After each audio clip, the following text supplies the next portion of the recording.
잘들 쉬셨습니까?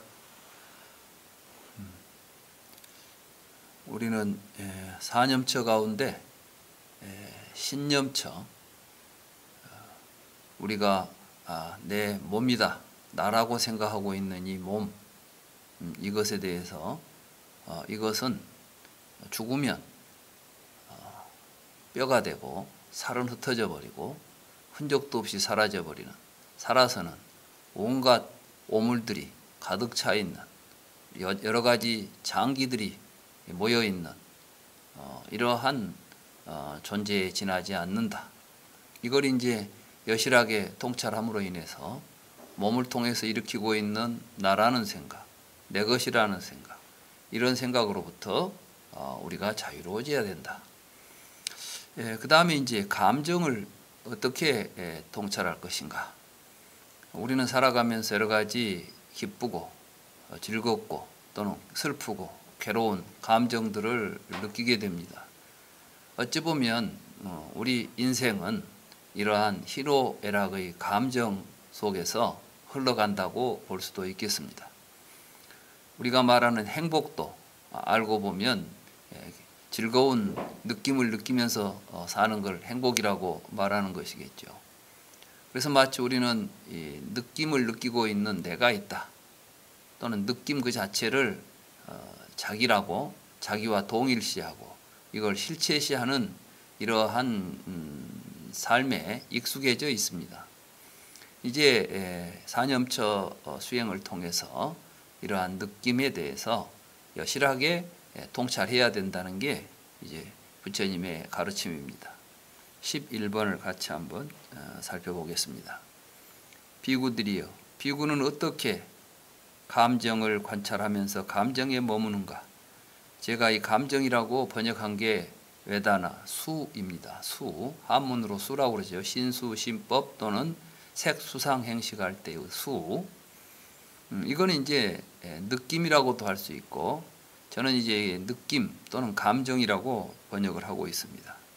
비구들이여, 비구는 즐거운 감정을 느끼면서 나는 즐거운 감정을 느낀다라고 알아차리고, 괴로운 감정을 느끼면서 나는 괴로운 감정을 느낀다라고 알아차리고, 괴롭지도 즐겁지도 않은 감정을 느끼면서 나는 괴롭지도 즐겁지도 않은 감정을 느낀다라고 알아차린다오. 육체적인 즐거운 감정을 느끼면서 나는 육체적인 즐거운 감정을 느낀다라고 알아차리고, 정신적인 즐거운 감정을 느끼면서 나는 정신적인 즐거운 감정을 느낀다고 알아차리고, 육체적인 괴로운 감정을 느끼면서 나는 육체적인 괴로운 감정을 느낀다라고 알아차리고, 정신적인 괴로운 감정을 느끼면서 나는 정신적인 괴로운 감정을 느낀다라고 알아차리고, 육체적인 괴롭지도 즐겁지도 않은 감정을 느끼면서 나는 육체적인 괴롭지도 즐겁지도 않은 감정을 느낀다라고 알아차리고, 정신적인 괴롭지도 즐겁지도 않은 감정을 느끼면서 나는 정신적인 괴롭지도 즐겁지도 않은 감정을 느낀다라고 알아차린다. 이와 같이 안으로 감정을 관찰하고 하면서 감정에 머물고, 밖으로 감정을 관찰하면서 감정에 머물고, 안과 밖으로 감정을 관찰하면서 감정에 머문다. 모여서 나타나는 현상을 관찰하면서 감정에 머물고, 소멸하는 현상을 관찰하면서 감정에 머물고, 모여서 나타나고 소멸하는 현상을 관찰하면서 감정에 머문다고. 그러면 단지 알아차릴 정도로만, 단지 주의 집중을 할 수 있을 정도로만 감정이 있다라고 생각하는 주의 집중이 일어난다고. 그는 의존하지 않고 머물며 세간에서 어떤 것도 취하지 않는다고. 비구들이여, 이와 같이 비구는 감정을 관찰하면서 감정에 머문다고.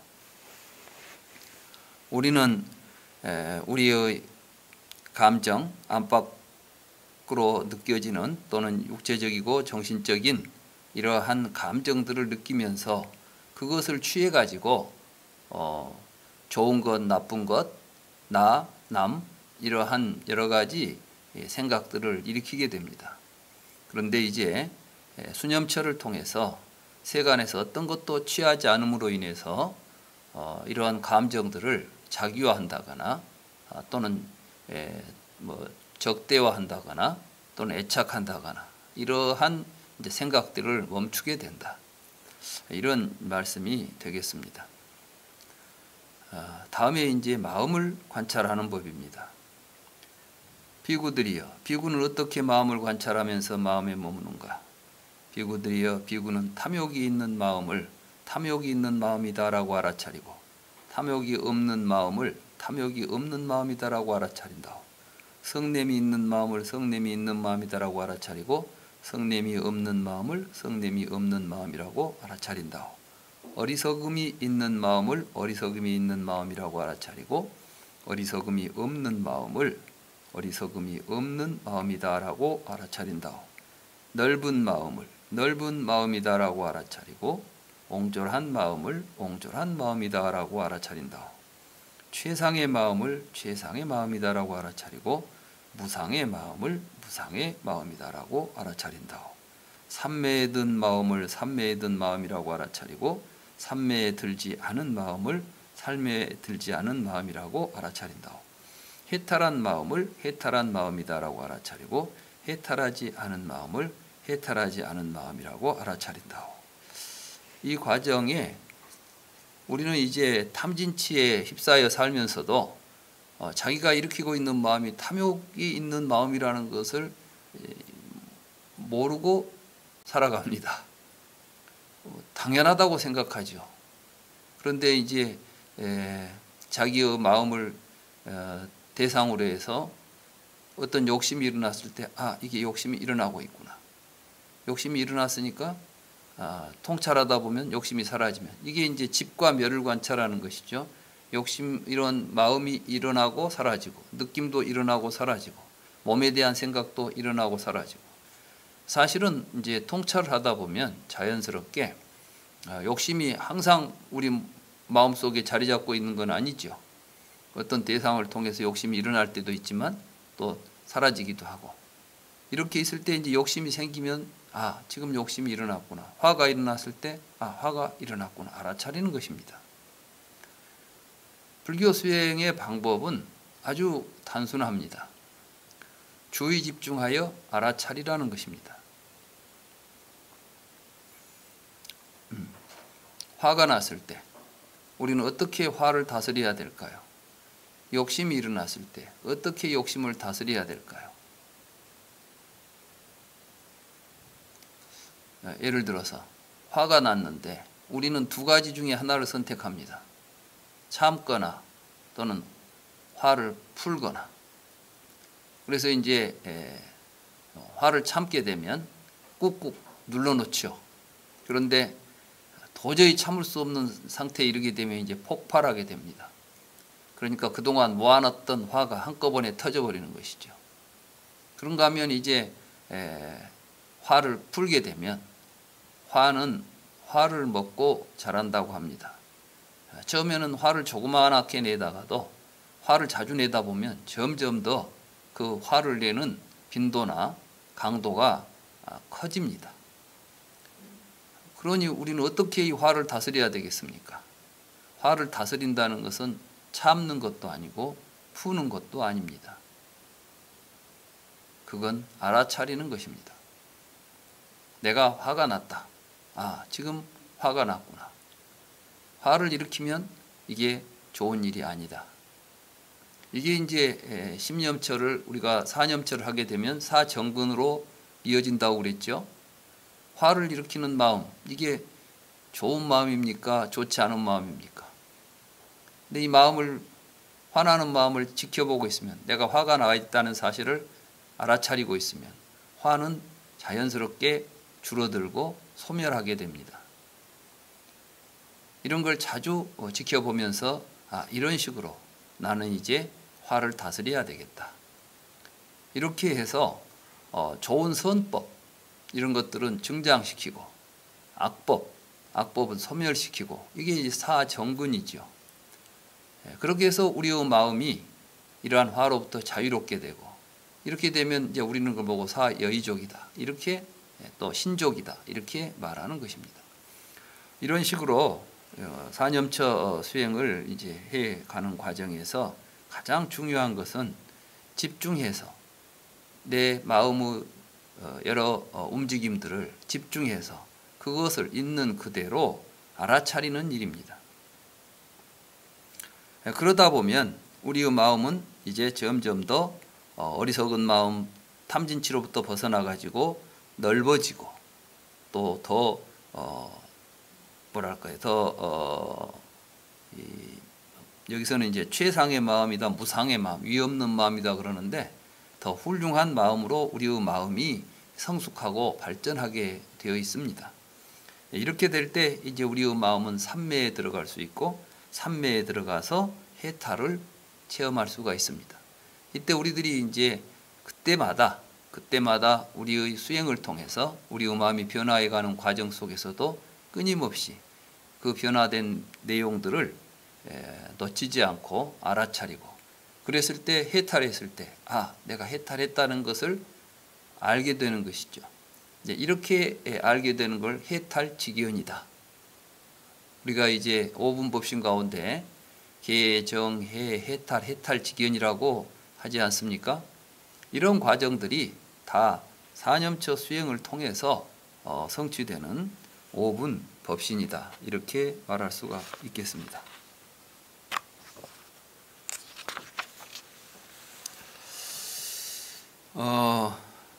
이제 이어서 법을 어떻게 관찰할 것인가? 이제 법에 대한 관찰은 무엇인가? 이 부분을 13회 이 경에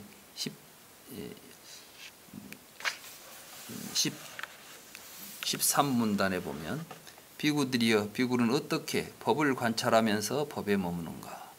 비구들이여 비구는 법을 관찰하면서 5가지 번의 법에 머문다오. 비구들이여 비구는 어떻게 법을 관찰하면서 5가지 번의 법에 머무는가? 비구들이여 비구는 마음속에 감각적 욕망이 있으면 나의 마음속에 감각적 욕망이 있다라고 알아차리고, 감각적 욕망이 없으면 나의 마음속에 감각적 욕망이 없다라고 알아차린다오. 발생하지 않았던 감각적 욕망이 어떻게 발생하는지를 알아차리고, 발생한 감각적 욕망이 어떻게 소멸하는지를 알아차리고, 소멸한 감각적 욕망이 어떻게 미래에 발생하지 않는지를 알아차린다. 이리 이제 법을 관찰하면서 여기서 감각적 욕망, 욕탐 이런 것들이 있을 때 그게 이제 고지요. 이것이 어떻게 일어나는지를 그러니까 고진멸도를 이제 있는 그대로 사성제를 여기서 다시 관찰하는 내용이 되겠는데, 이 법의 관찰이라는 것은 근본적으로는 다 사성제법을 관찰하는 것입니다. 그런데 아무튼 여기서 이제 발생하지 않았던 감각적 욕망, 발생하는 감각적 욕망 이런 것들은 다 사정근을 통해서 드러나는 사실들이죠. 그래서 이제 사념처법이 사실은 통찰을 통해서 수행을 통해서 사정단 또는 사정근과 연결되어서 그때마다 우리들은 또 거기에 따르는 의식의 변화를 놓치지 않고 알아차려가는 것, 이게 계속해서 쌓기는 진행됩니다. 마음속에 분노가 있으면 알아차리고, 혼침과 수면이 있으면 알아차리고, 들뜸과 걱정이 있으면 알아차리고, 의심이 있으면 알아차리고, 이렇게 해서 이제 우리들에게 5개라고 하는 5가지 장애가, 번뇌가 있다는 것을 우리의 자신 속에 있는 이러한 5가지 번뇌에 대해서 이 번뇌를 정확하게 알아차리고, 그것들에 대해서 그것들이 어떻게 소멸하는지, 또 더 이상 발생하지 않도록 하는지, 않게 되는지를 이제 관찰하는 것이 첫 번째 5가지 번뇌를 관찰하는 법이고, 14번을 보면 비구들이여 다음으로 비구는 그 법을 관찰하면서 오치원법에 머문다오. 비구들이여 비구는 어떻게 법을 관찰하면서 오치원법에 머무는가? 비구들이여 비구는 이것은 색이다, 이것은 색의 집이다, 이것은 색의 멸이다, 이것은 수다, 이것은 수의 집이다, 이것은 수의 멸이다, 이것은 상이다, 이것은 상의 집이다, 이것은 상의 멸이다, 이것은 행이다, 이것은 행의 집이다, 행의 멸이다, 식이다, 식의 집이다, 식의 멸이다. 이와 같이 안으로 법을 관찰하면서 법에 머물고, 밖으로 법을 관찰하면서 법에 머물고, 안과 밖으로 법을 관찰하면서 법에 머문다오. 모여 나타나는 법을 관찰하면서 법에 머물고 소멸하는 법을 관찰하면서 법에 머물고 모여서 나타나고 소멸하는 법을 관찰하면서 법에 머문다오. 여기서 이제 오치원법이 나옵니다. 사실은 불교 수행은 오치원을 통찰하는 것입니다. 사념처 수행도 근본적으로는 오치원에 대한 통찰입니다. 오치원은 그럼 무엇인가?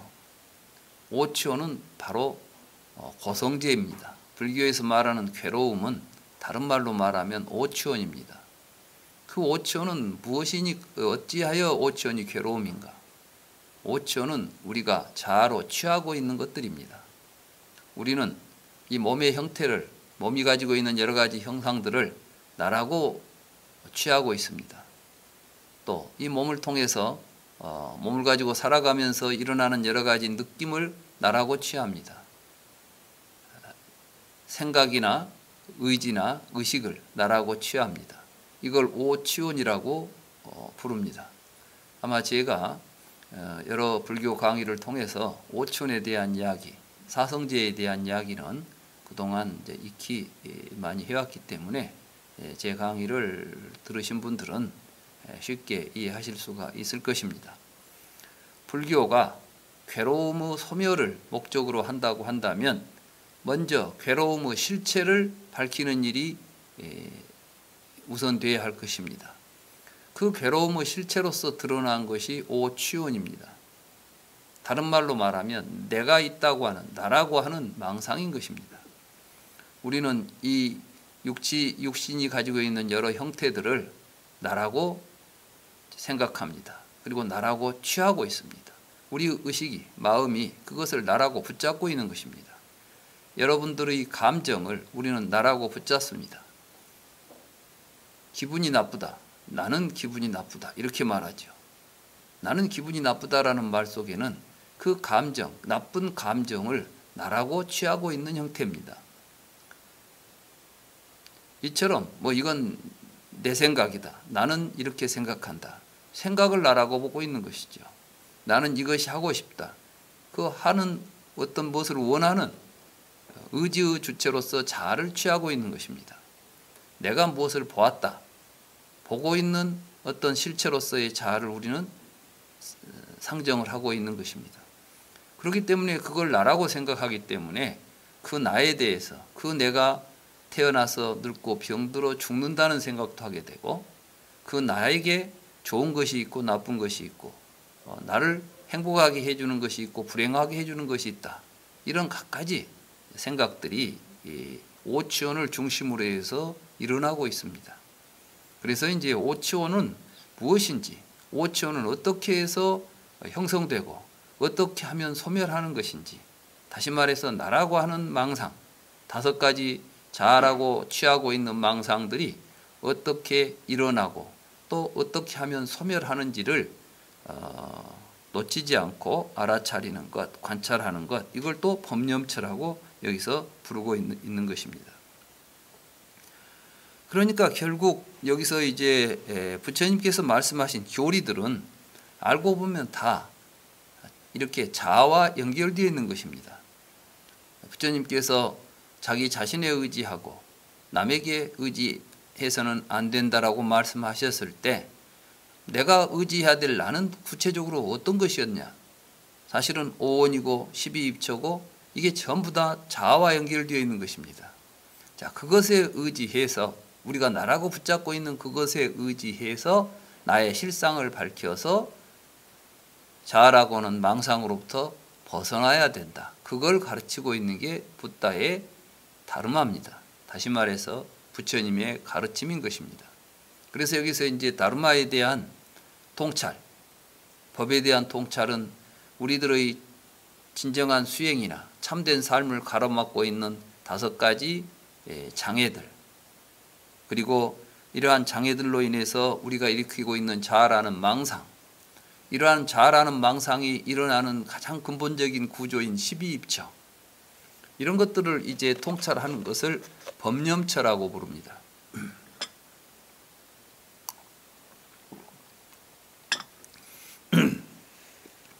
오치원을 통찰하면 12입처를 보게 됩니다.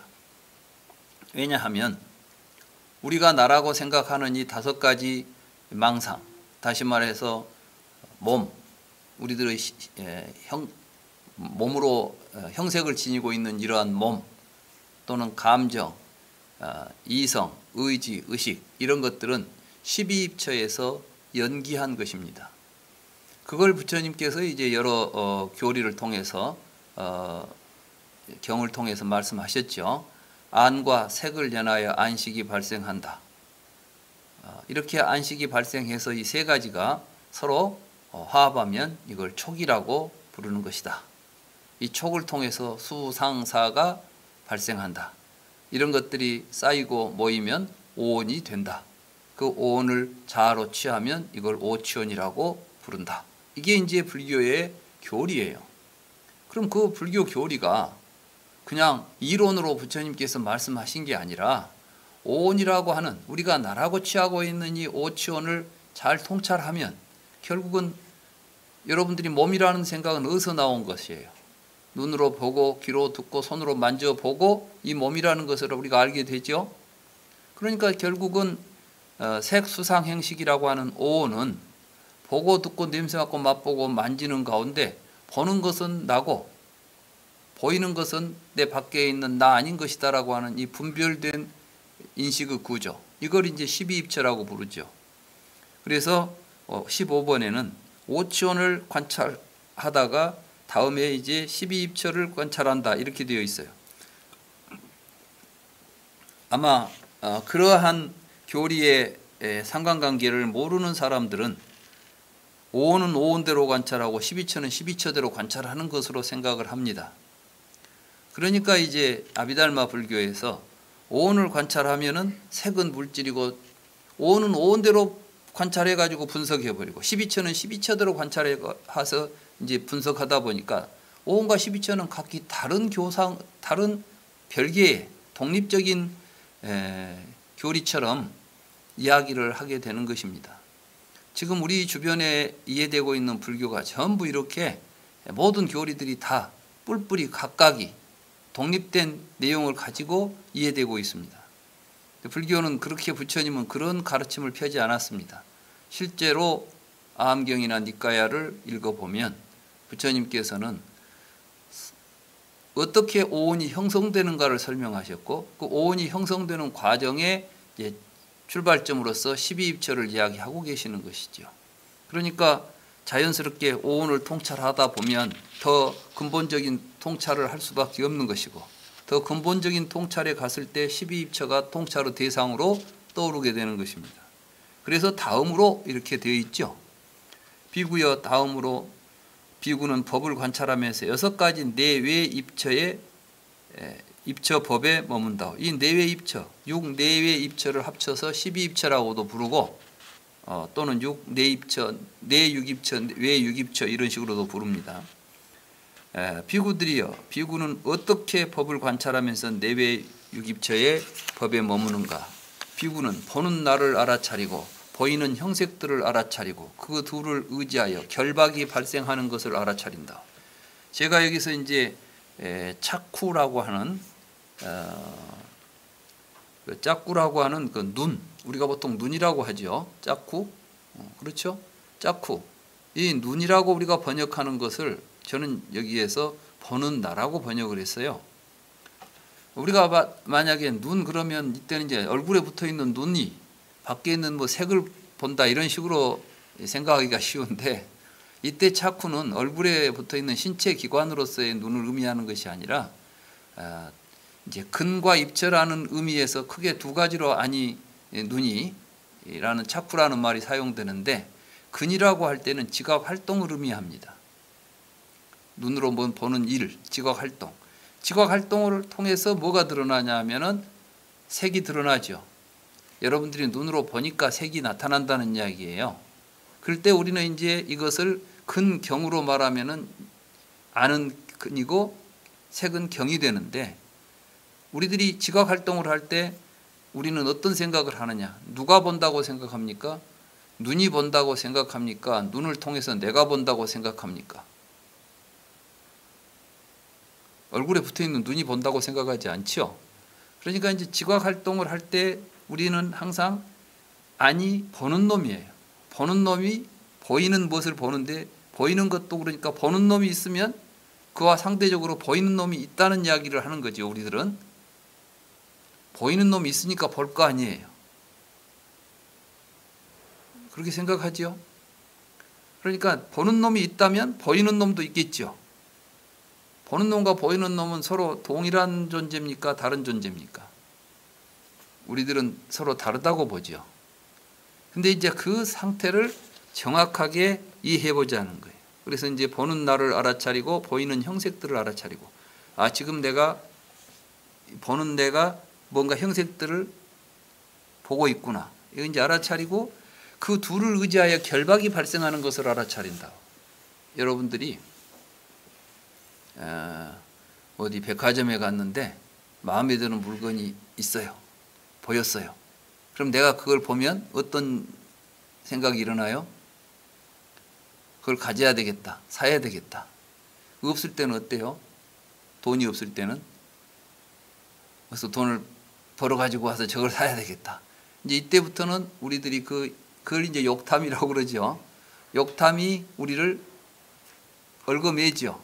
그럼 이제 그거 사기 위해서 일하러 가는 거지 뭐. 그럼 누가 지금 나를 일을 시키는 거예요? 그 욕탐이 나를 일을 시키는 거 아니야. 이걸 보고 결박이라고 그래요. 우리를 이렇게 묶어버린다는 이야기지. 그러니까 우리의 자유로운 삶은 다른 사람이 우리를 결박하지 않아요.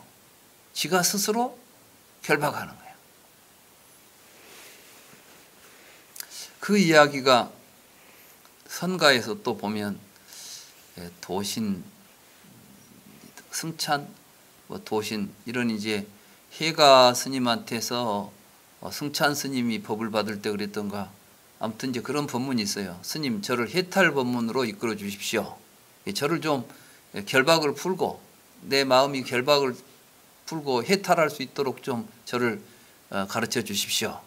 그 법문을 좀 설해 주십시오 하니까,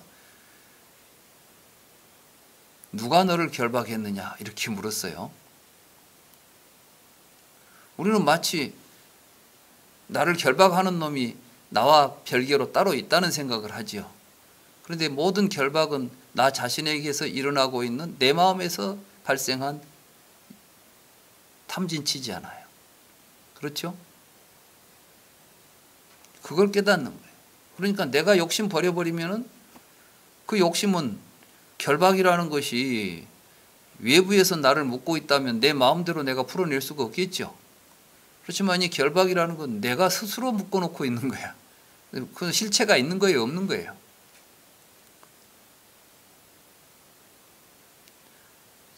한 생각 욕심 던져버리면 없어지는 거야. 그걸 안다면 그 결박에 묶여가지고 고생하겠어요? 그냥 편히 살 수 있겠어요? 근데 우리 어리석은 사람들은 그 결박을 만족시키는 것을 행복이라고 생각해. 그 욕심을 채워줘야 행복하다고 생각한다고. 그래서 못 벗어나는 거예요. 근데 이걸 이제 알아차리는 거죠. 아, 이 둘을 의지해서 일어난 이것은 결박이로구나 라고 알아차리고, 그러면 이제 발생하지 없었던 결박이 어떻게 생기는지, 또 이건 어떻게 소멸하는지, 어떻게 해야 앞으로 생기지 않게 될지, 이런 것들을 이제 통찰하게 된다. 이건 이제 듣는 나, 소리를 냄새 맡는 나, 맛보는 나, 모든 이제 이게 12입처를 내외 입처로 이야기하는 것이죠.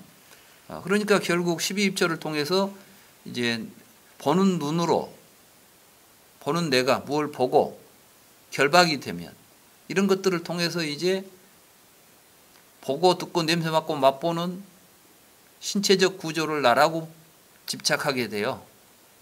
이것들이 모여가지고, 그러니까 이제 12입처에서 사실은 발전하게 되면 오온이 나타나는 거예요. 오온이 형성된다고. 그 구조를 이제 보게 되는 거예요. 여기서는 지금 아주 간단하게 오온 이야기하고 12처 이야기하고 수행법으로 수행의 대상만 이야기하고 있지만, 그 관계를 우리가 잘 살펴보면 이게 부처님께서 설하신 연기법의 구조를 차근차근 그 실질적인 내용으로 대상으로 삼아서 법념처가 이루어지고 있다.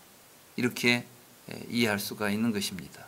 그러니까 지금 이 대념처경의 이야기는 따로따로 이제 이번에는 5원가 안 하고 12척 안 하고 이렇게 개별적인 법을 관할하는 이야기가 아니라 5원 관찰하면 12척 관찰하게 되고 12척 관찰하게 되고 그 앞에가 뭐가 있었어요? 5개 여러 가지 장애들이 무엇 때문에 일어나요? 5원 때문에 일어나고 있는 장애들이에요. 이 5원은 무엇 때문에 일어나요? 12처에서 일어나요. 그래서 점점 더 이제 그 뿌리를 성찰해 가는 것. 그러니까 사념처 수행, 이 사념처 수행이라고 하는 것이 단순히 숨 쉬면서 호흡이 들어가고 나가고 관찰하고 앉아서 마음 편안해지면 끝나는 게 아니에요. 이걸 통해서 이제 이 연기의 실상, 법의 실상 이런 것들을 깨닫도록 지금 설해져 있는 수행법이다. 이렇게 말할 수가 있습니다. 그런데 우리 주변에 지금 이제 사념처 수행을 이런 식으로 이해를 못하고 있으니까 이제 교류하는 연결시키는 방법 또는 길을 모르고 있으니까 그냥 하던 대로 배운 대로 하고 있을 뿐이죠. 그러나 우리가 부처님의 경전을 잘 살펴보면 그렇게 단순한 수행이 아니라 좀 더 깊이 이 모든 수행들이 이렇게 이 대념처경의 그런 내용들을 굉장히 이제 자세하게 잘 설명하고 있다는 점을 이해할 수가 있는 것입니다.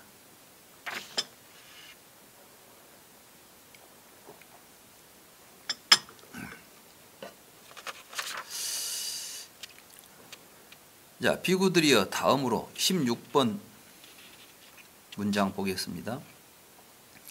비구는 법을 관찰하면서 칠각지법에 머문다오. 비구들이여 비구는 어떻게 법을 관찰하면서 칠각지법에 머무는가? 결국은 그러니까 이제 지금 불교에서 법념처의 대상으로 크게 등장하는 것은 5원과 12처예요. 5원과 12처가 가장 기본적으로 우리의 자아의식을 형성하는 가장 그 근본이 되는 것들입니다. 우리는 눈으로 보고 귀로 듣고 소리를 냄새를 맡고 만지고 하면서 그 속에 어떤 의식이 자리 잡고 있어요. 볼 때 보는 놈이 나다. 보이는 것은 밖에 있는 것이다. 보는 놈은 안에 있는 나다. 이렇게 내외로 분별을 하죠. 쉽게 말하면 나와 세계를 이원화시켜서 본다는 말씀이에요. 이걸 이제 서양 철학적으로 말하면 주객 이분법이라고 그러죠. 주관과 객관을 둘로 나누어서 본다는 거예요. 둘로 나누어서 본다는 것은 주관과 객관이 각각 독립적인 실체라고 보고 있다는 겁니다. 이 생각이 무지예요. 이게 무명이고. 근데 우리는 그 생각을 가지고 살다 보니까 그 생각의 결과물들로서 우리에게 오온이 나라고 하는 생각에 빠지게 되는 것이고 이게 오치원이 형성되는 거예요. 그게 괴로움이에요. 그래서 그러한 괴로움들로 인해서 우리에게 뭐가 나타나요? 5가지 장애가 나타나서 우리의 삶이 고통스러워지는 거예요. 그래서 이 오온의 실상을 깨닫도록 하기 위해서 부처님이 지금 사념처를 수행하도록 했고 그 사념처 수행에서 이렇게 정확하게 이런 대상화 되었을 때 이제 이걸 대상으로 해서 염각지를 닫고 사념처를 닫고 이 칠각지 수행이 이제 이야기되는 거예요. 그래서 이 칠각지의 수행에 보면은 염각지라는 것은 사념처를 이제 염각지라고 그래요. 근데 내가 사념처 수행을 하면서 내가 지금 사념처 수행을 하고 있다는 것을 알아차리는 거예요. 깨닫는 거야. 그러니까 칠각지에 뭐냐 하면은 염각지에 내 마음속에 염각지가 있으면 내 마음속에 염각지가 있다라고 알아차리고 없으면 없다라고 알아차리고 없으면 어떻게 해야 돼? 없다는 것을 알아차렸을 때는 내가 지금 염각지를 망각하고 있구나. 수행하는 사람들은 염각지가 있으면 지금 내가 사념처를 잘 닫고 있구나. 없으면 내가 잠깐 놓치고 있었구나. 그럼 다시 또 염각지에 돌아가야 되겠죠. 이런 이제 상태를 보고 염각지라고 부르는 거예요. 이 택법각지는 뭐냐 하면은 사정근을 이야기해요. 택법이라는 것은 이제 가리는 거예요. 이것은 좋은 것이다, 나쁜 것이다. 그러니까 염각지를 통해서 아까 그런 이야기 있었죠. 나에게 지금 뭐 좋은 생각이 일어났냐, 나쁜 생각이 일어나고 있는가, 내 마음이 지금 악심이 있는가 없는가, 이런 것들을 이제 계속 살피는 게 염각지죠. 이 염각지를 통해서 우리는 뭘 알게 되냐면 지금 내가 일으키고 있는 마음이나 나의 상태가 이게 바람직한 것이냐 아니면은 바람직하지 않은 것이냐, 쉽게 말하면 선이냐 악이냐, 선이냐 불선이냐. 그래서 이제 선법은 정장시키고, 그렇게 하려면 뭐부터 해야 돼? 이것이 선법인지 악법인지를 분별해야 되겠죠. 이걸 보고 택법이라고 해요. 택법, 간택을 한다. 그러니까 이 택법각지는 다른 말로 말하면은 사정근을 이야기하는 거예요. 그 다음에 이제 정진각지가 있는가, 뭐 희각지가 있는가, 경안각지, 정각지.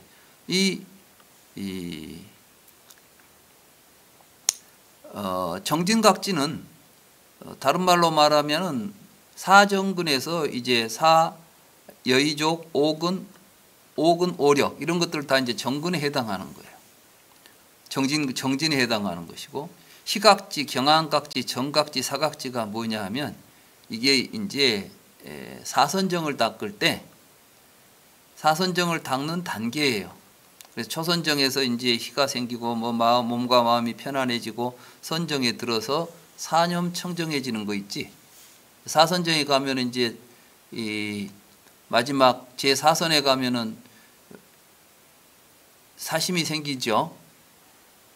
즐거운 생각, 즐거움도 괴로움도 다 버리고 오직 평정한 마음을 얻게 되지 않아. 이런 단계. 그러니까 결국은 이제 칠각지라는 것이 이제 칠각지를 통해서 뭐 희각지, 경안각지, 정각지, 사각지 이렇게 말하는 것은 사선정을 닦아간다는 이야기를 하는 것이에요. 말하는 것이에요. 그래서 이제 이러한 사선정을 닦아서 꾸준히 닦아가는 거, 이게 이제 법념처에 해당하는 것이죠. 비구들이여 다음으로 비구는 법을 관찰하면서 사성제법에 머문다오. 결국은 지금까지 했던 게 알고 보면 또 사성제인 거예요. 그런데 그 전체를 이제 종합적으로 이게 이제 이것은 괴로움이구나, 이것은 괴로움의 지비로구나, 이것은 괴로움의 멸이로구나, 이것은 괴로움의 길이로구나. 사실은 칠각지를 통해서 그런 것들이 다 드러났지 않아. 그렇기 때문에 이제 이 팔정도에 이것이 바로 바른 길이로구나 하는 것을 정확하게 정리한 걸 팔정도라고 부르는 거예요. 그래서 이제 사성제법을 여기서는 이제 이야기하는 것이고, 그러면 사성제를 통찰하는데 뭐 구체적으로 사성제가 뭐냐 하는 이야기가 이제 설명이 되죠. 자, 18번 봅시다. 비구들이여 고성제란 어떤 것인가?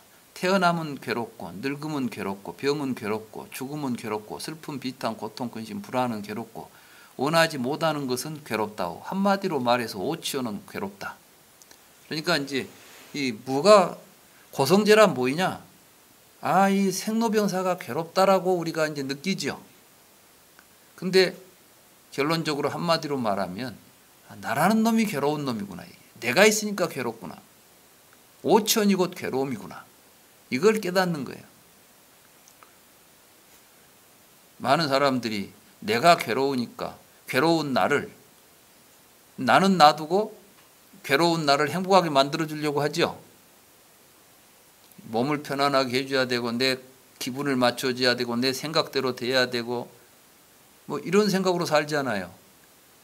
그게 괴로움이라는 거예요. 오치온, 나를 취하고 있느니 나라는 놈이 곧 괴로운 놈이야. 그래서 이걸 이제 오치온이라는 것을 통찰하는 거예요. 괴로움이 오치온이라는 거. 이거 고성제에 대한 통찰이에요. 비구들이여. 그럼 이제 태어남이란 어떤 것인가? 아까 이제 태어남이 괴로움이고 늙음이 병이 괴롭다고 그랬잖아. 태어남이란 어떤 것인가? 이런저런 중생이 이런저런 중생의 부류 속에 태어남, 탄생, 출현, 출생 똑같은 말이에요. 온들의 현현, 입처들의 획득 이것을 태어남이라고 한다. 무슨 말인지 좀 어렵죠? 어려운 게 아니라 무슨 말인지 도통 알아들을 수가 없는 거지 지금.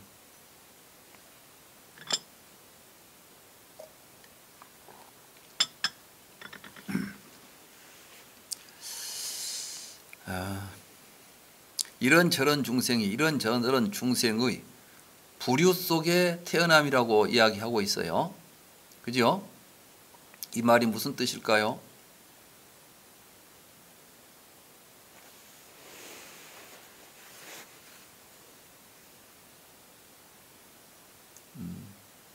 전에 내가 생사를 이야기하면서 요구르트 이야기한 적이 있을 거예요. 이 강의를 처음 듣는 분은 모르시겠지만 간단히 이야기하면 이런 거예요. 우리는 무엇이 생겼다 라고 말할 때는 어떤 부류가 있어야만 그 부류에 있는 어떤 것이 생겼다는 말을 할 수가 있는 거예요. 자, 사람이 태어났다 이 말은 뭐예요? 이 세상에 사람이라는 인종이 없으면 사람이 태어났다는 말을 할 수 있겠어요, 없겠어요? 겁이 생겼다. 겁이 생겼다. 이 겁이 생기기 전에 이 세상에는 겁이라는 부류가 존재해야 되겠지. 무슨 이야기인지 이해가 돼요? 이 흙덩어리야, 흙덩어리. 흙덩어리가 새로 생길 리가 없지 지금. 누가 흙을 가지고 이 모양을 만들어 놨어요. 근데 세상에는 컵이라는 부류가 없어. 종류가 없어. 세상에는 컵이라는 존재가 없어요. 그러면 누가 흙으로 이런 모양을 만들어 놓으니까 누가 컵을 새로 만들었네? 이런 이야기 하겠어요, 안 하겠어요? 그러면 컵이 새로 생겼다 라는 말을 하려면 이 컵이 생기기 전에 이렇게 컵이라고 하는 것 종류가 이미 있어야 되겠지. 그 이야기를 하는 거예요.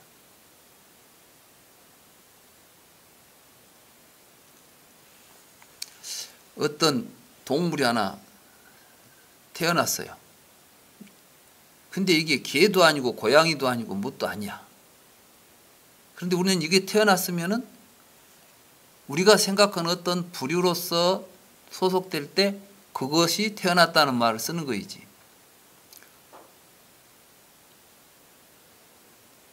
이 말은 뭐냐면 유가 있으니까 생이 있다는 말이에요, 이게. 근데 이 말을 그냥 깊게 생각하지 않으면은 그냥 세상에 무엇이가 자연적으로 발생하는 어떤 현상, 다시 말해서 개가 태어나고 소가 태어났다는 이야기로 들은다는 이야기지. 그러니까 생이란 무엇이냐? 태어난다는 것은 뭐냐면은 소가 소의 부류 속에 태어나는 거야. 소의 부류가 없으면 소가 태어날 수 있어, 없어? 컵의 부류가 있어야만 컵이 생길 수가 있는 거야.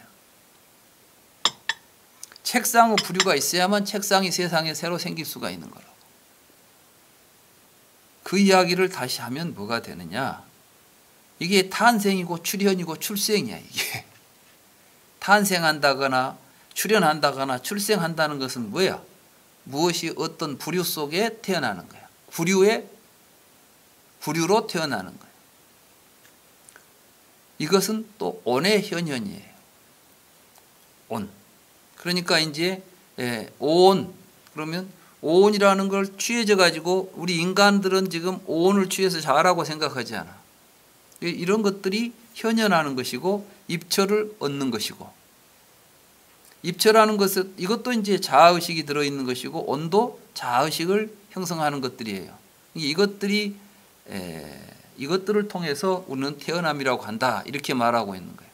이게 여기서 보면 이 태어나무 설명을 우리가 이미 알고 있기 때문에 이 세상에서 태어난다는 말을 못 알아듣는 사람이 있을까? 다 알아듣겠죠.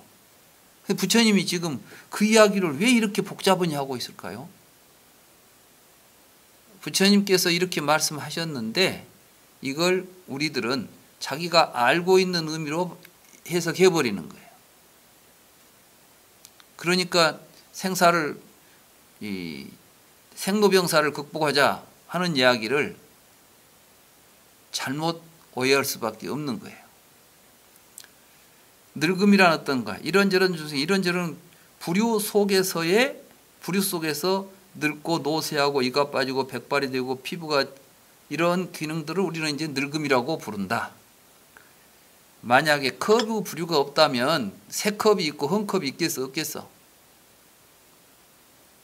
컵이 없는데 무슨 새 컵, 헌 컵 이야기가 나오겠어요. 그러니까 어떤 부류 속에서 이야기하는 거야. 자, 그러면 우리 한번 이 몸을 가지고 한번 생로병사를 한번 이야기해 볼까요? 내 몸을 이루고 있는 여러 가지 내 몸을 이루고 있는 세포나 내 몸을 이루고 있는 것들은 내가 인간이라고 하는 부류가 없다면 사람으로 태어났다는 이야기를 할 필요도 없을 거야. 그리고 이건 자연계의 현상 속에서 다양한 현상 속에서 사실은 서로 인연 따라서 변화하고 있는 현상들이죠. 좀 더 우유하고 요구르트 옛날 이야기를 가지고 한번 생각해 보면 우유, 요구르트, 그 다음에 가운데 뭘 우리가 만들었었죠? 우유를 만들었었죠. 자, 우유라고 하는 부류가 없다면 우유가 생겨가지고 변해가지고 없어진다는 말을 할 수 있겠어요, 없겠어요? 할 수 없겠죠. 사실은 우리가 살고 있는 이 자연 생태계는 모든 것이 서로 연결되어 가지고 우리들의 몸은 우리가 죽고 나면 썩어서 거름이 되겠죠. 또는 미생물들이 먹겠죠. 또는 다른 생물들이 먹고 취하겠죠. 그러면 우리 몸은 다시 미생물의 몸도 되고 다른 생물의 몸도 되고 다시 그것들이 돌아서 또 다른 사람의 몸으로 들어오겠죠. 이것들이 생멸이 있습니까? 없습니까? 우리는 그건 생멸이라고 말하지 않아. 그런데 이제 이러한 형태를 지니고 이러한 삶의 형태를 취하는 건 인간이고 이건 미생물이고 이것은 뭐 다른 동물이고 이런 식으로 이제 부류를 만들어 놓으면 그걸 통해서 사람이 죽고 뭐가 태어나고 뭐 이런 이야기들을 하게 된다는 이야기예요. 죽음이란 어떤 것인가? 이런저런 부류에서 사라짐이에요. 그러니까 이제 사람의 부류 속에서 사라지면서 사람이 죽었다 그렇게 말하는 거야. 이 앞에 이야기가 굉장히 중요한 거예요. 근데 이제 그 뒤에 보면 이제 그렇게 해서 이제 시체를 매장한다 이런 것이 나오니까 거기에 우리가 너무 이제 속게 되는데 아무튼 이것을 죽음이라고 한다. 슬픔이란 어떤 것인가? 비구들이여 다양한 불행에 따르는 다양한 괴로움을 겪음으로써 생긴 슬픔, 시름, 비통, 마음속의 슬픔, 마음속의 큰 슬픔 이런 것들이 슬픔이다. 비탄이다. 뭐 이런 게 우리가 이제 너무나 잘 아는 다양한 우리들이 심리적으로 느끼는 모든 현상들을 설명하고 있어요. 괴로움이란 어떤 것인가? 비구들이여 신체적인 괴로움, 신체적인 불쾌함, 신체적인 경험에서 생긴 괴롭고 불쾌한 감정. 비구들이여 이것을 고통이라고 한다. 근심이란 어떤 것인가? 심적인 괴로움, 심적인 불쾌함. 그러니까 이제 고통과 이 고통과 근심을 이제 차이를 이렇게 이야기하는 것이고 불안, 뭐 또 원하는 것을 얻지 못한 괴로움이라는 것 어떤 것인가? 근데 이제 우리들이 생각대로 안 되는 것을 이야기하는 것이죠. 태어나는 중생에게 제발 우리가 태어나는 일이 없으면 좋으련만, 제발 우리는 태어나는 일이 일어나지 않으면 좋으련만 하는 소망이 생긴다오. 그런데 그 소망이 이루어지지 않게 된다면 이와 같이 원하는 것을 얻지 못하는 것은 괴롭다오. 그러니까 결국 이제 우리가 보통 그런 이야기 하죠. 생로병사가 괴로움이다. 원하는 것을 얻지 못하는 것이 괴로움이다. 사랑하는 것과 헤어지는 것이 괴로움이다. 뭐 이런 이야기를 하는데, 그런 이야기들을 하는데 사실은 이제 핵심은 이게 있어요. 비구들이요, 한마디로 말해서 오치원은 괴롭다. 그러니까 오치원이 곧 괴로움이다. 그럼 그 말은 무슨 말이냐? 색취원, 수취원, 상취원, 행취원, 식취원. 비구들이여 이것들을 한마디로 말해서 오치원은 괴롭다라고 하는 것이요. 이것을 고성제라고 한다. 비구들이여 고 집성제란 어떤 것인가? 그것은 다시 존재하는 것으로서 좋아하고 탐착하며 이것저것을 애락하는 가래, 즉 요계, 유예, 무유예라오. 비구들이여 그 가래는 어디에서 발생하고 있으며 어디에 안주하고 있는가? 세간에 있는 사랑스러운 형색, 기쁨을 주는 형색, 거기에서 그 가래는 발생하고 있으며 안주하고 있다오. 어떤 것이 세간에 있는 사랑스러운 형색, 기쁨을 주는 형색인가? 보는 나가 세간에 있는 사랑스러운 형색이고 기쁨을 주는 형색이라오. 그러니까 이제 안이비설신이가 바로 가래가 발생하고 있는 바탕이 된다.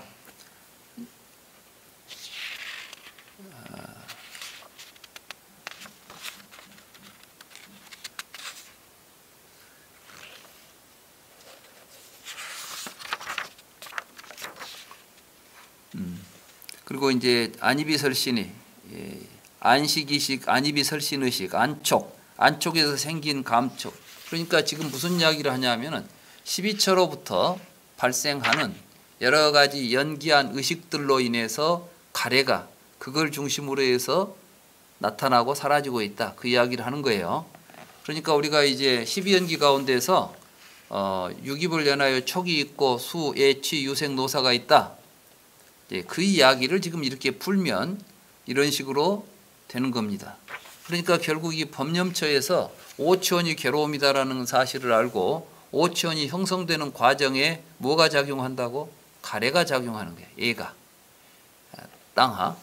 애가 작용을 해서 이것이 어떻게 오온으로 형성되는지 이것들을 통찰하는 게 또 법념처인 거예요. 그러니까 이제 이 법념처를 통해서 우리가 잘 통찰을 하게 되면 이게 바로 사성제도 통찰하고 연기도 통찰하게 되는 것입니다. 그래서 이제 보이는 형색에 대한 관념 또는 보이는 형색에 대한 의욕, 보이는 형색에 대한 가래, 보이는 형색에 대한 사유, 숙고 이런 것들에 의해서 오치원이 모인다. 이게 이제 집성제예요. 괴로움이 오치원으로 형성되는 것을 집성제라고 부르는 거예요. 근데 그러한 집성제로 형성되는데 뭐가 작용한다고? 가래가 작용하는 거예요. 가래, 애가. 그래서 애를 연하여 취가 있고 취를 연하여 유가 있다 이렇게 이제 이야기하잖아요. 그러면 고멸성제가 고멸성제란 어떤 것인가? 그것은 가래가 남김없이 사라지고 소멸하는 것이며 그 가래를 버리는 것이며 포기하는 것이며 그 가래에서 벗어나는 것이며 그 가래를 염려하는 것이라고. 그 가래는 어디에서 소멸하고 있고 어디에서 지멸하고 있는가? 세간에 있는 사랑스러운 형색, 기쁨을 주는 형색. 아까 했던 이야기들이 다시 반복되죠. 그러니까 결국은 왜 이제 부처님이 안이비설신의 색성양 미촉법 이런 이야기를 했냐? 바로 12입처 이런 것에 대한 우리가 눈으로 뭘 볼 때 여러분들이 눈으로 보는 것마다 여러분들에게 즐거움이 안 생기고 볼 때마다 괴로움이 생긴다면 여러분들은 보는 눈을 애착하겠어요? 저주하겠어요? 눈으로 뭘 보면 좋은 게 하나도 없어. 눈으로 볼 때마다 나에게 괴로움이 일어나. 그러면 여러분들은 눈을 뜨고 싶겠어? 감고 싶겠어? 예? 감고 싶겠죠? 그런데 이제 뭘 보면 그 보니까 즐거움이 생기고 막 애착이가 그러면 계속 보고 싶겠지. 그 보는 놈이 계속 유지되고 싶겠지. 그게 나예요, 나. 여러분들이 나로 취하고 있는 걸 보면 진짜 내가 있어서가 아니라 가래가 취하고 있는 게 나인 거예요. 여러분들은 몸 가운데 어떤 사람이 얼굴에 혹이 하나 생겼어요. 근데 이 혹이 생기고 나니까 이 혹이 굉장히 즐거운 뭘 자꾸 나에게 느끼게 해주는 거야. 말하자면 나에게가 혹한 덩어리가 생겼는데 이 혹덩어리가 생기면서부터 나는 힘도 세지고 이 혹덩어리 때문에 즐거움이 많이 생긴다. 그러면 여러분들은 이 혹덩어리를 떼내려 하겠어? 계속 붙여놓고 잘 보존하고 키우려고 하겠어요? 왜? 왜냐하면 나에게 즐거움을 주니까. 여러분들이 지금 나라고 하고 있는 것들은 전부 이 가래하고 연결되어 있는 거예요. 우리의 자아의식들이. 그 이야기를 하고 있는 거예요. 그래서 이제 그 가래를 버리게 되면은 우리는 나라고 하는 애착, 자아에 대한 집착 이런 것들도 자연스럽게 소멸하게 되는 거예요. 이게 이제 멸성제예요. 그래서 애를 멸하는 것이 멸성제다 이렇게 말하니까 그냥 단순하게 가래만 없으면 된다 이렇게 말하는데 그 구조 속에서 나타나는 거라. 그래서 이제 고멸성제라는 어떤 것인가, 가래가 남김없이 사라지고 소멸하는 것이며 그 가래를 버리는 것이며 포기하는 것이며 가래에서 벗어나는 것이며 가래를 싫어하고 멀리하는 것이다. 그 가래는 어디에서 소멸하느냐? 그러니까 이제 안입이 설신의 이렇게 보고 듣고 느끼고 오치온 이런 데서 다 이제 가래가 발생하는 거예요. 보고 들을 때 여러분들이 보지도 않고 듣지도 않았다면 여러분들에게 가래가 생길 리가 없겠죠. 그러니까 육입을 연하여 촉이 있고 촉을 연하여 수가 있고 수를 연하여 예가 있는데 그 가래의 뿌리를 가서 보니까 어디가 있다고? 12처가 있는 거예요.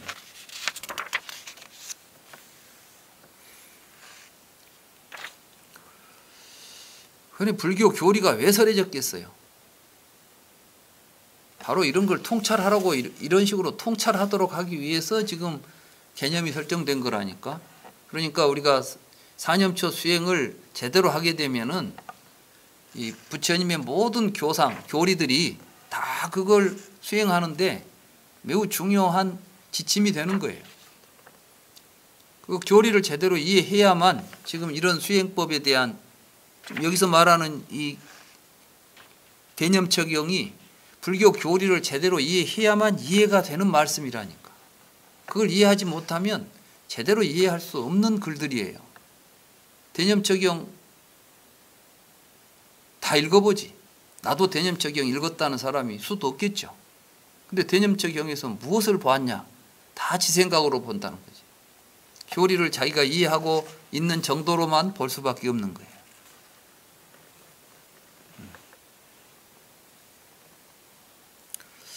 이제 고멸성제. 그러면 고멸도성제는 어떤 것인가? 자, 21번입니다. 비구들이여 고멸도성제란 어떤 것인가? 그것은 성자의 8정도, 즉 정견, 정사, 정어, 정업, 정명, 정정진, 정념, 정정이라고. 비구들이여 정견이란 어떤 것인가? 비구들이여 괴로움에 대하여 알고 괴로움의 집에 대하여 알고 괴로움의 소멸에 대하여 알고 괴로움을 소멸하는 길에 대하여 아는 것, 이것을 정견이라고 한다. 그러니까 사성제를 바르게 아는 것이 정견이다. 어떤 것이 정사인가? 이때 사라는 것은 이걸 이제 사유라고 번역을 하니까 많은 사람들이 사유 그러니까 어떤 논리적인 생각을 이야기하는 것으로 착각하는데 이때는 이게 의지예요. 의지. 바른 의지. 그러니까 의욕. 내가 뭘 하려고 하는 의도. 이게 바른 의도. 이런 걸 이제 정사라고 그래. 욕망에서 벗어나려는 생각. 화내지 않으려는 생각. 해치지 않으려는 생각. 이것을 정사라고 한다고. 우리는 이제 어떤 생각으로 살아가야 돼요? 욕망을 성취하려고 해야 되겠습니까? 욕망을 버리려고 해야 되겠습니까? 화를 풀려고 해야 되겠어? 화를 안 내려고 해야 되겠어? 그러니까 이제 정견을 가지면 우리는 욕망을 일으키지 않으려고 일으킬 생각을 하지 않게 되고 화를 일으키지 않게 되고 다른 사람에게 폭력을 행하려고 하지 않게 된다. 이게 이제 정사다. 정의란 어떤 것인가? 거짓말 안 하고 이간질 안 하고 욕설 안 하고 잡담 안 하는 것이다. 정업이란 어떤 것인가? 살생하지 않고 도둑질하지 않고 사음을 행하지 않는 것이다. 그러니까 이게 이제 신구의 삼업을 잘 닦는 것, 신구의 삼업을 잘 닦는 것이 바로 정견을 가지고 신구의 삼업을 잘 닦는 것이 정사, 정어, 정업인 거예요. 정사라는 것은 의업에 해당하는 것이고, 정어라는 말은 구업에 해당하는 것이고, 정업이라는 것은 신업에 해당하는 거예요. 그러니까 이제 신구의 삼업을 바르게 행하는 것, 정견이 있어야만 우리는 바른 삶을 이루어낼 수가 있다. 그런 이야기의 팔정도가. 그러면 이제 정명이란 어떤 것인가? 비구들이여 성자의 제자는 삿된 생업을 버리고 바른 생업으로 살아간다. 이것을 정명이라고 한다. 우리들은 살아가기 위해서 직업을 갖게 되죠. 그런데 요즘 현대사회는 돈만 벌면 다 직업이잖아. 돈벌이만 잘 되면 훌륭한 직업이라고 말해요. 요즘 우리에게 누가 훌륭한 일을 하고 있냐? 돈 잘 번 사람이 훌륭한 거야. 근데 이거는 불교 입장에서 보면 돈을 잘 번다고 해서 좋은 직업이 아니에요. 이게 이제 바른 직업이 있어. 바른 생업을 살아야 돼. 다시 말해서 살생을 하고 산다거나, 바른 이제 생업이라는 것은 우리의 삶이라는 것은 서로 연결되어 있죠. 그죠? 그래서 이제 바른 생업이 뭘 것인가? 그러면은 내가 하는 일이 다른 사람의 삶에 이익이 되는 거, 유익한 거, 이러한 일을 하면서 사는 거 이제 바른 직업이에요. 농사를 짓는다. 농사를 짓게 되면 어떻게 돼? 내가 농사를 지음으로 해서 다른 사람이 그 농산물을 통해서 먹고 살 수 있는 양식을 만들잖아. 내가 그 사람을 먹여주면 그 사람도 나한테 뭘 주는 거 아니야. 세상은 서로 주고받게 돼 있어. 이것이 이제 좋은 구조 속에서 서로 좋은 것을 주고받을 수 있으면 이게 정업이라, 정명이라.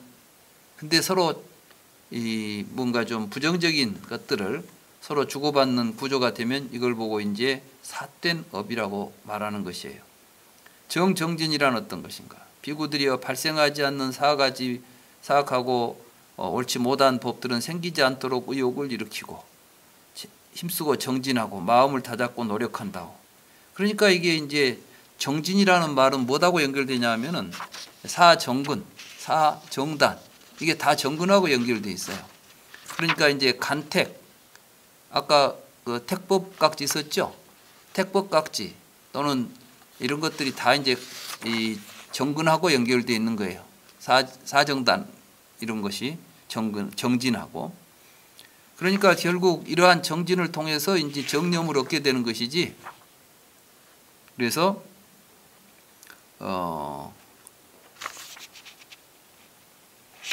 정념이란 어떤 것인가?